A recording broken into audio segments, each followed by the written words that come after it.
Long ago, on the island of Crete, there was a famous craftsman and inventor named Daedalus, renowned throughout the ancient world for his ingenuity. One of his most famous creations was the intricate labyrinth built under the orders of King Minos. This labyrinth was meant to imprison the fearsome Minotaur, a monstrous creature with a human body and the head of a bull. However, Daedalus could never have imagined that his greatest creation would become his own prison. After the labyrinth was completed, King Minos, fearing that the secret of its construction might be revealed, decided to imprison Daedalus and his young son Icarus in the highest tower of the palace. From the top, they could see the sea, but there was no escape. The waters were guarded by Minos' soldiers, and the maze of rocks surrounding the palace made any escape impossible. Days turned into months, and the weight of captivity began to weigh on both of them. Daedalus, heartbroken at seeing his son lose hope, promised that he would find a way to escape. It was then that he had a daring idea. What if, instead of escaping by land or sea, they escaped through the sky?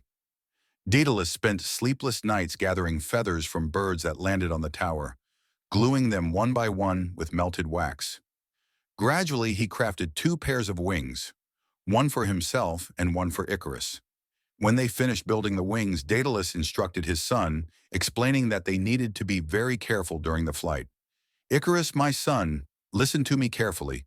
Do not fly close to the sea, for the moisture from the waves will weigh down your wings. But do not fly too high either, for the heat of the sun will melt the wax." Icarus nodded, but in his eyes there was a gleam of excitement and freedom. When they finally took flight, a new feeling filled his heart. They left the tower, flying over the palace, the beaches, and the vast expanse of the sea. Feeling the wind in his wings, Icarus began to laugh, and in his young heart arose the desire to fly ever higher. He forgot his father's warnings and, overcome with euphoria, began to ascend toward the sun. Daedalus saw his son rising and cried out desperately for him to come down, but his words did not reach him.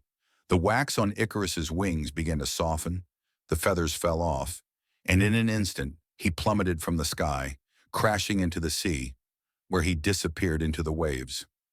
Daedalus landed, weeping, in what we now call the Aegean Sea, naming that region in honor of his lost son. The story of Icarus and Daedalus spread, becoming a timeless legend about the consequences of unchecked ambition and the importance of balancing the desire for freedom with respect for one's own limits.